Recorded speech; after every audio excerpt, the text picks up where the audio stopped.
Hello, everybody. Hello. It's, let's see, Wednesday, April 16th, 2023. And I'm trying to be happy here, but we have I love being on with Judge Napolitano. Before I went on the air, I was telling the judge how heartbroken I am. I publish a weekly magazine, the Trends Journal, and I have to write about all the horrors going on in the world. And it's really getting to me to see what's going on and how so few people like myself, the judge, Scott Ritter, Colonel Douglas McGregor, and others are fighting against the tyranny that's destroying our lives, and so few other people are doing it. And there's no man that knows the Constitution, the Bill of Rights, and what it used to mean and how we've lost it than Judge Andrew Napolitano.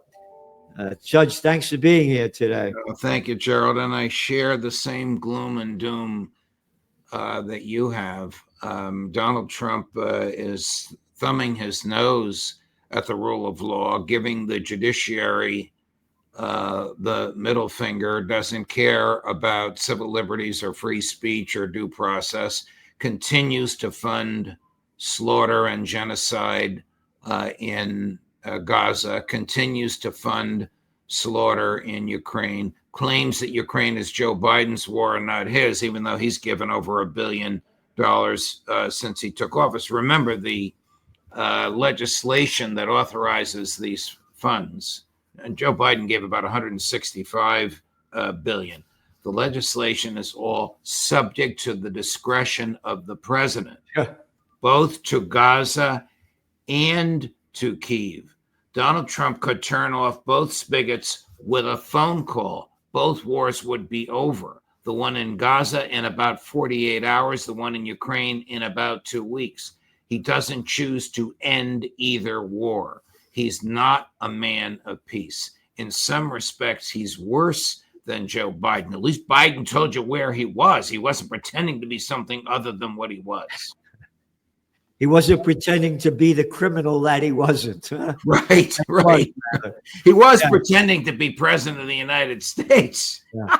He's pretending to be alive. God knows what decisions that we thought he made. It may have been made by somebody else. Historians will have to delve into that. Historians, they rewrite history the way they want. Correct.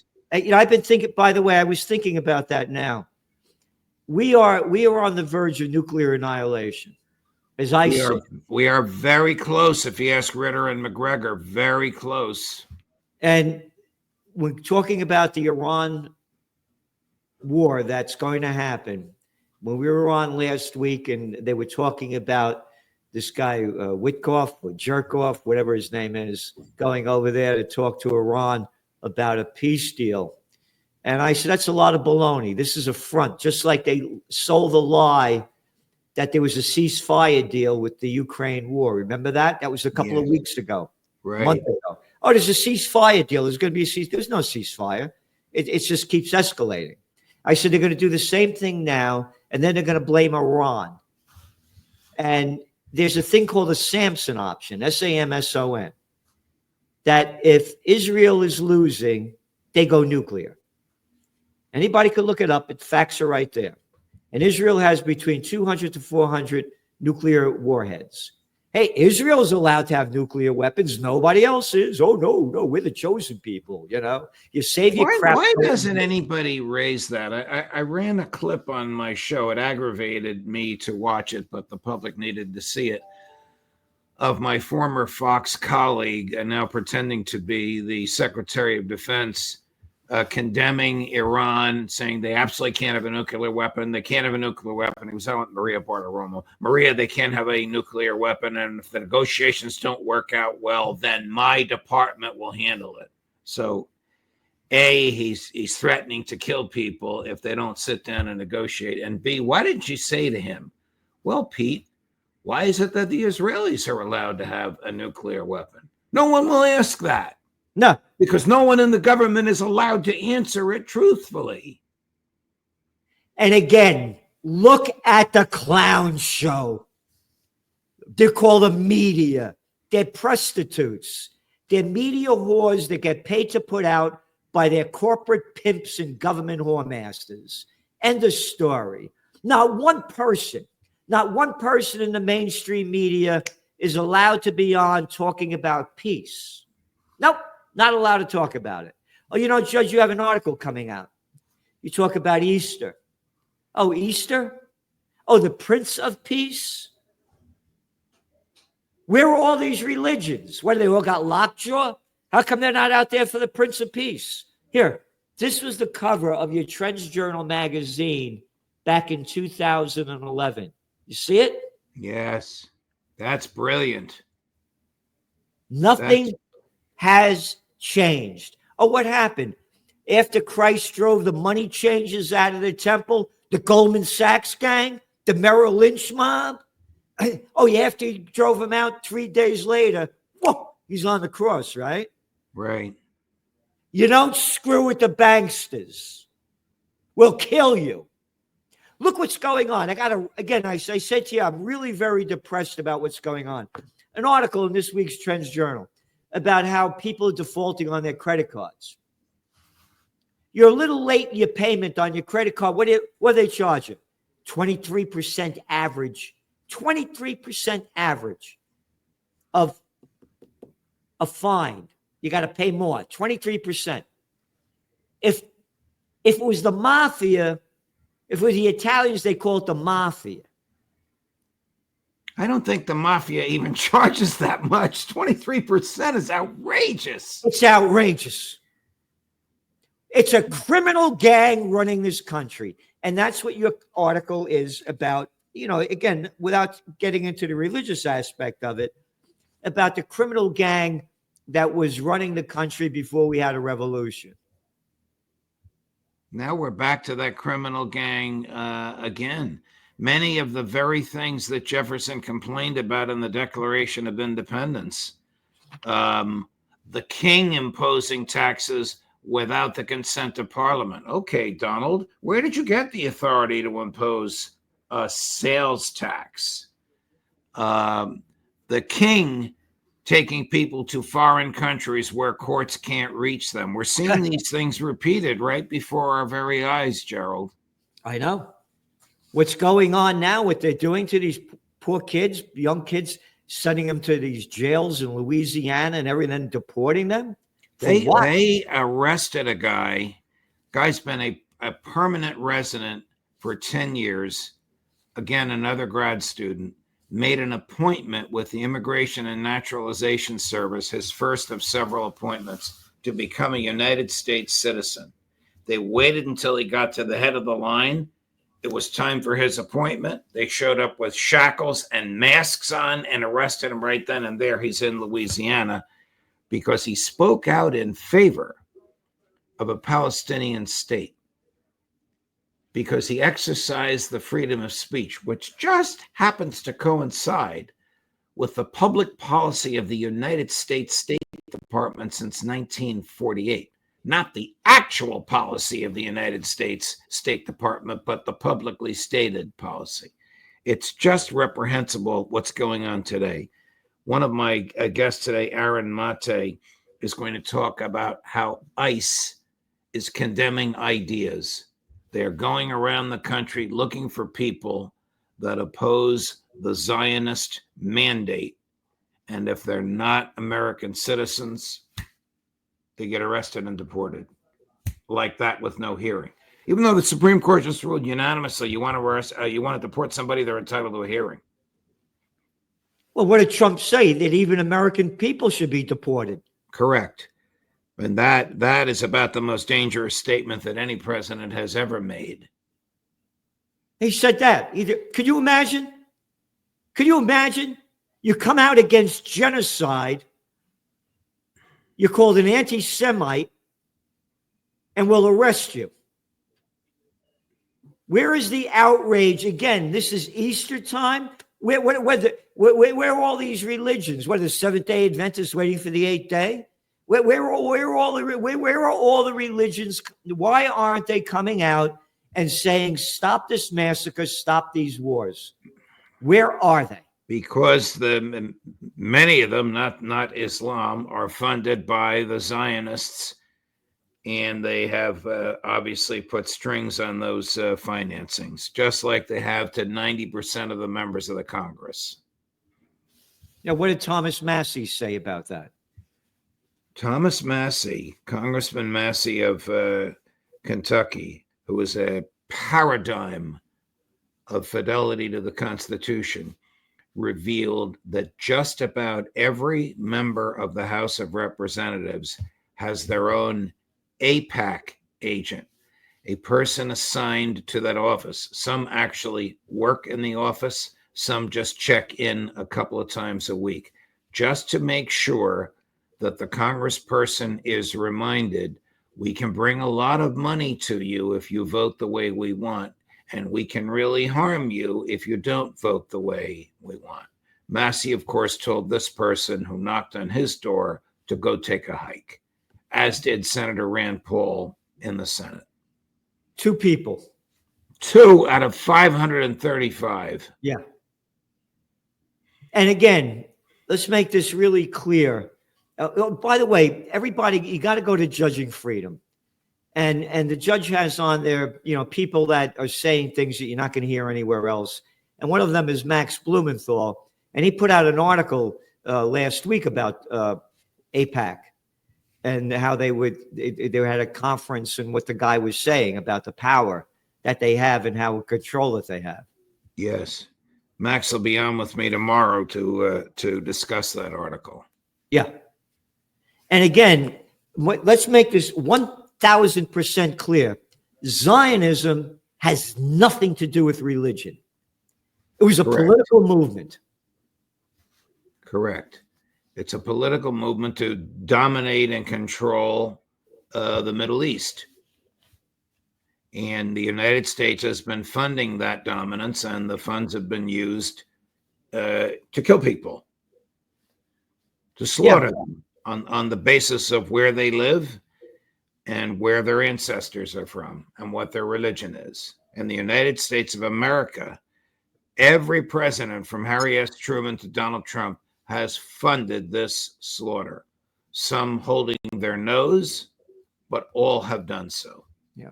Now I'm telling you, I'm heartbroken. I see this. I mean, could you imagine? Everybody listening, could you imagine wherever you're living, your whole neighborhood, your whole area, everywhere around you, bombed to ruins. Bombed to ruins. You're sleeping in a tent and they're bombing you there too, telling you to go over here, go over there, get out of here, go over there. They're taking over the whole area. Could you imagine if that was your life? I can't imagine it, but innocent human beings are going through all of this. The Palestinian health people record that they have buried 55,000 people, about 2/3 women and children. The Lancet magazine says that's about a quarter of those who've actually been killed. The rest of the bodies haven't been found yet. Yeah. They're still under the rubble. These numbers are staggering. Buried 55,000 people. Yankee Stadium only sits 45,000. These are staggering numbers. And what does the United States do? Continues to fund it. I did a podcast last night, and I held up the covers of the New York Times, the Wall Street Journal. Like last week, a couple of people died in a helicopter crashed in the Hudson River. Big story. They were big investors in one of the financial firms. I got to hear about 4 or 5 people dying in a helicopter crash. Your mother, your father, your sisters, your brothers, anybody dies, who gives a damn? Oh, but these were important people. They died in a helicopter crash. Big picture. How about putting a big picture on the front page of the New York Times of the slaughter? Oh, just before we went on the air, 35 were killed last night in Gaza by Israel. In the Trench How Journal, about the execution style murder 2 weeks ago of 15 UN healthcare workers shot in the head, one after another. So 14 of them watched one be executed, 13 watched the next, right down until they had murdered all 15. The Israelis said it was an accident. It turned out one of the murdered towards the end of this group was buried with his cell phone. Because the Israelis always, after they kill you, they steal your cell phone. The public should know that. So after they extracted this body from a shallow grave, they turned on the cell phone, and there was a video of the executions in utter defiance of the Israeli claims that it was an accident, showing how intentional it was. Was anybody prosecuted or punished for this? Of course not. No. And again, it doesn't make the front page of the papers, or they barely report it. Right. Again, what you write over here, you said, that like those colonists who fought the oppression of the king, we the living can achieve our hopes only if we have freedom, you write. And that requires more than faith and hope and good works. It requires a government that protects freedom, not one that assaults it. America today is divided and fearful. The government is broke, overbearing, lawless, and unworthy of belief. It threatens World War III, has produced wild inflation, destroyed happiness, and refuses to obey its own laws. That's the government today. And what do we do about it? You and I talk about it. You and I condemn it. Others that are friends and collaborators with us do the same, but not mainstream media. And the public just sort of amiably goes along. There was quite occasionally the reaction on the public causes the government to change its mind, but very, very rarely. Again, very rarely. What you just wrote is that when I said to you how depressed I am to see what's going on. It made you feel worse? Action. What? It made you feel worse? No, it's exactly the way I felt. What you wrote is exactly the way I felt, or I feel. And again, where are the religions? It's Easter time. Where are the religions? They're silent. The Pope is silent. I don't know what Protestant leaders there are. The Archbishop of Canterbury, maybe he's silent. Even the Jewish rabbis who oppose Netanyahu, who oppose Zionism, there are many Jews that oppose Zionism. They're silent. Nobody except for us is speaking out about this. I know. And, I got to tell you, too, I talk to a lot of friends and stuff, and this is what I hear all the time. I can't watch this anymore. I tuned out. It bothers me. I can't take it anymore. And they're tuning out. They don't want to face the facts or do anything. And that's how world wars start. And when this world war starts, it will be finished. It will be the end of life on earth. It will be nuclear annihilation if the people don't stand up and do something. So, Judge, thank you very much for being on. Thank you for all that you do. And everybody, you need to go to watch Judging Freedom. With Judge Andrew Napolitano, this man knows the Constitution, the Bill of Rights, the freedom that we used to have, the freedom that we lost, and the people that he brings on are fighting for it as well. United we stand, divided we die. So in the spirit of Easter, let's live and do something, if you believe or don't believe, in the Prince of Peace. It's not about a religious movement. Peace has nothing to do with religion. It has to do with the human soul. And we need peace on earth, or else it's going to be hell on earth. Thank you, Judge. Thank you, Gerald, and happy Easter to you, my dear friend.